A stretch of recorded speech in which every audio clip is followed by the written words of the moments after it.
When I say, with your eyes closed, you can see that this game is a Resident Evil clone, that would be an understatement.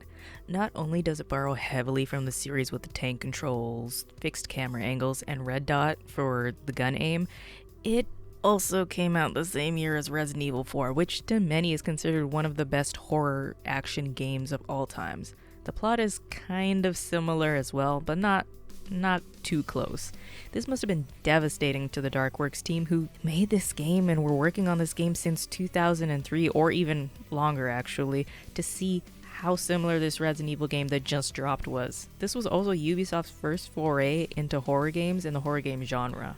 Now, melodramatics aside, because we don't need to go there yet, Cold Fear is a third-person, over-the-shoulder zombie game, and I'm going to say zombie in quotes because, yes, they are dead, but the infection comes from a deep-sea parasite. It also recommends that you shoot off the heads, or the parasite can pop out and hurt you. I swear this isn't a Resident Evil 4 retrospective. Seriously though. Pro tip, shoot off the heads to anything, especially hurt mercenaries. They may look like they're breathing, but it'll cut down on the enemies you have to face later on. This commercial failure of a game was made by Darkworks, who's also, or probably best known for I Am Alive, Tom Clancy's Advanced Warfire, and Alone in the Dark, A New Nightmare.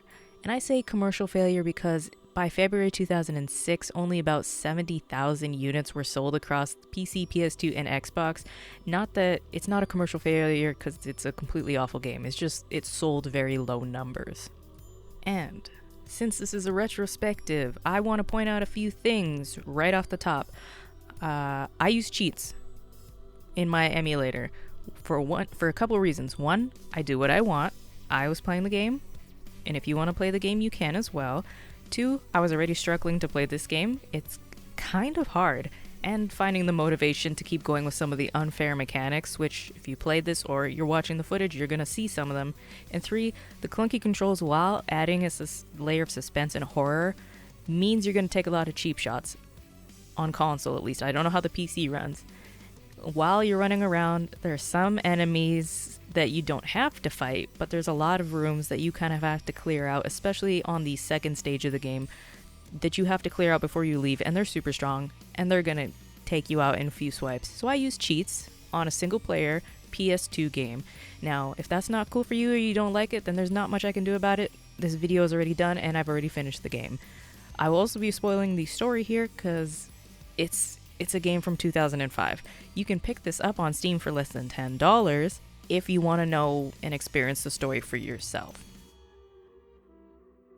For a game that nobody really remembers and sold poorly, even by then standards, sold poorly, there is so much behind the scenes work put into Cold Fear. According to Wikipedia, because you guys know I like to go to Wikipedia, to make the ship roll realistically, the developers had to write a completely new program called the Dark Wave Editor. It allowed them to control the movements both on vertical and horizontal axis. They also used real physics to simulate the movement patterns of inanimate objects on the ship. And due to the random nature created by this, the player required 9 times the amount of animation usually seen in games like this. 9 times the amount. Jesus. Ultimately, the game contained more than 900 separate animations for all the characters, allowing for over 5,000 possible character movements. That is so much work, and that all had to be done by hand. Could you imagine if they had access to tools in Unreal 5 with like the adaptive height where the game will calculate the animation that the character needs to do? Oh, are the other goodies in Unreal 5? This game would, I could see a remake doing really well, I'm just saying. Cold Fear also has a ton of cool small things put into it, like things you don't really pay attention to. And I noted this with Dark Watch as well. There's a lot of things that unless you're paying attention you won't hear it. Like in Dark Watch you heard the spurs when you would walk. Here, if you step in some blood, you're gonna leave a trail, and that trail will continue through the door. Sometimes they'll kind of reset. It goes through the door with you. You can also brace yourselves on railings when you're outside to stop from falling off. It does use resistance, which is the game's stamina, but it's helpful to trying to figure out a wave cycle to go through or to get your bearings and not fall off, because you can and will slide off either off the ship or off the drilling platform, and it's happened to me more times than I want to admit. Finally, enemies that are killed with fire, you won't have the ability to search them. The enemies usually dissolve after you shoot them, but there's still time to pick things up. But if you set them on fire, even though it may be the best way to clear out a room, you can't search the bodies anymore, which I thought was really cool. Now, I, the Thefloorhugger, emulated this game because it is surprisingly pricey to get a physical copy, and you guys know I like to collect these games for collection's sake. The cheapest I saw for the PS2 and PC version of this game was $70, Canadian at least, not including shipping. Get it? Shipping? This game on a ship. Anyway, for those that care, I played the PS2 version on the PCSX2 version 1.5.0. That's a lot. And I emulated it at 2 times native resolution. Any higher and it slows down on hardware mode. And it also slows down when aiming sometimes, but it's not like super bad. It only happens probably 4 or 5 times that I could on my hardware. I like the look of hardware over software most times too, so this is also the NTSC version of the game, and I know the PAL version will work though. And I know this is on PC, like I said, you can pick it up for less than $10, but PS2 was home, and that's really where I wanted to experience this game.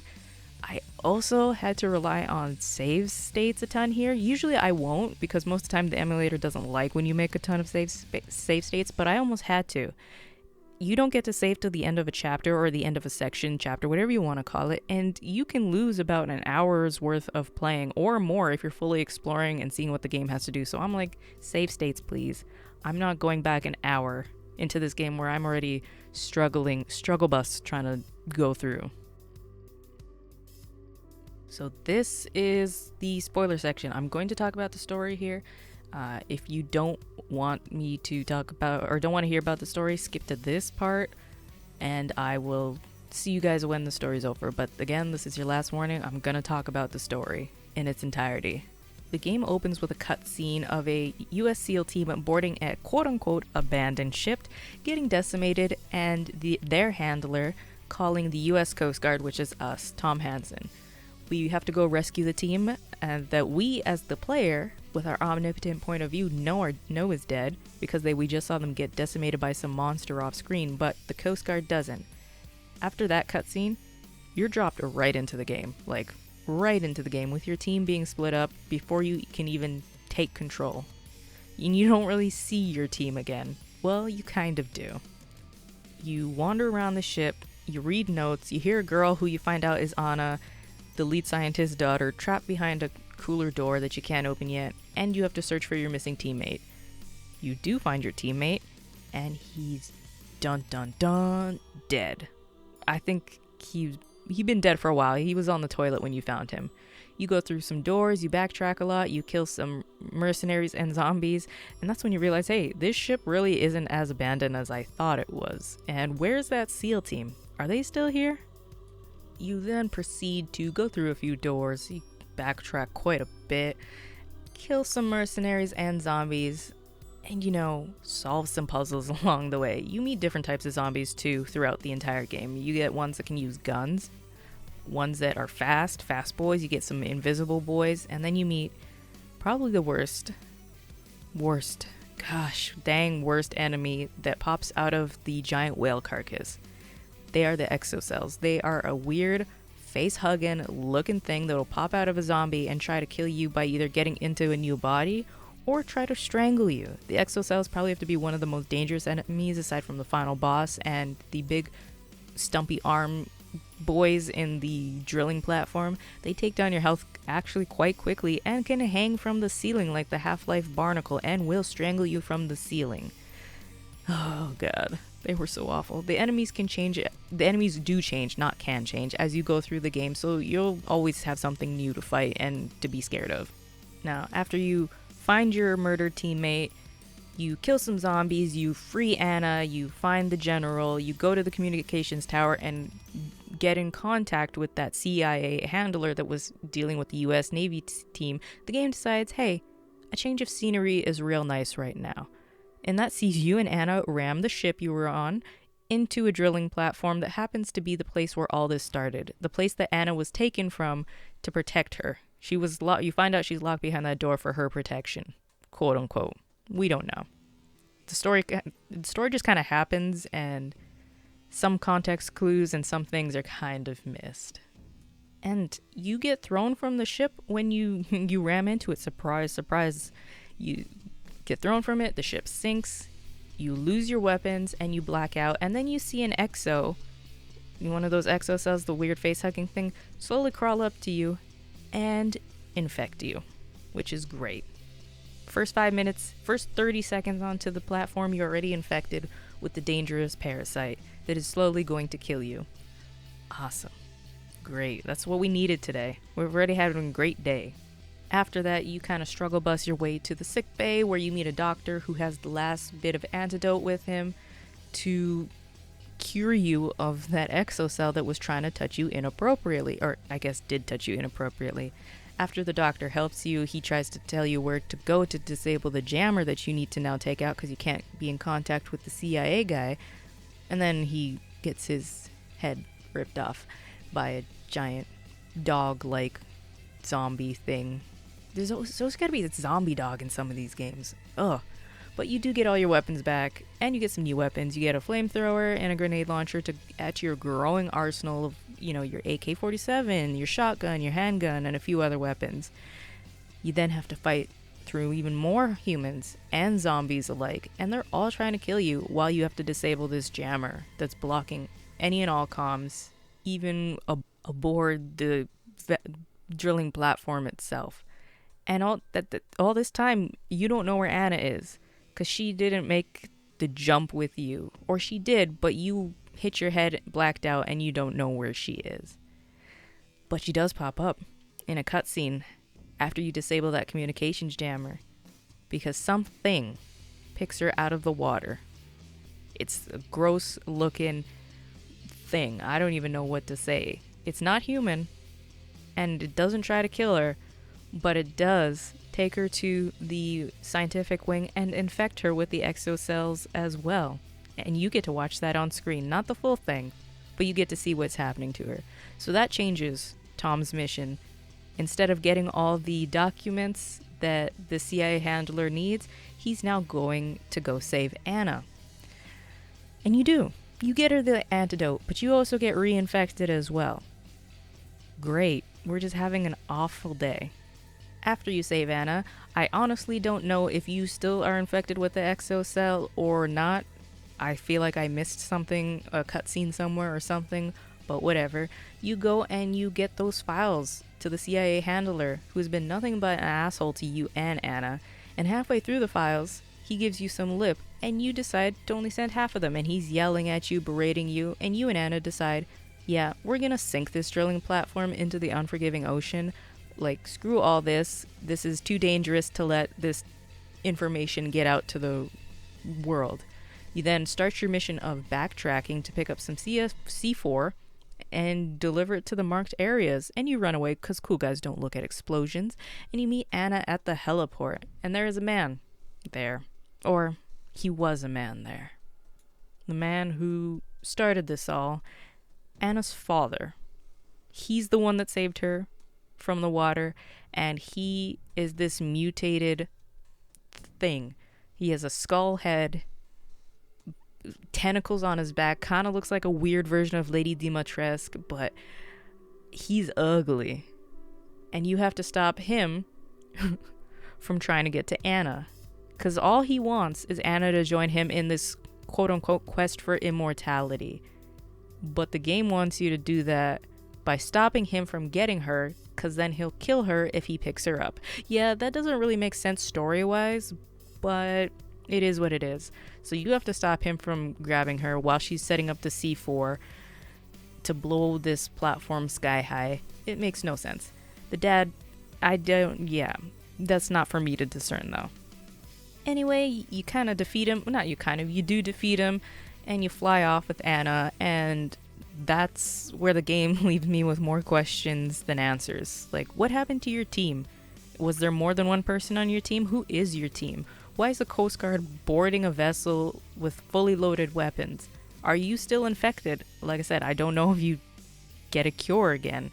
What are the consequences of sticking the platform? Is the dad really dead? And what are you and Anna gonna do now? Is the CIA gonna hunt you down? There's no context for who you are, what happens beyond this, and some of the questions brought up in the game aren't answered. All I know is you're US Coast Guard that could be Leon Kennedy's cousin, Tom Hansen. Honestly, they look the same. Welcome back if you missed the story spoilers, and if you did, that's okay. I'm not gonna take it personally. I'm just a little hurt. No, I'm kidding. But I think the biggest downfall of Cold Fear is the timing, because honestly, who doesn't love a good Resident Evil clone? Heck, Tormented Souls is a nod to Resident Evil and Silent Hill, and it came out this year, and people love that game.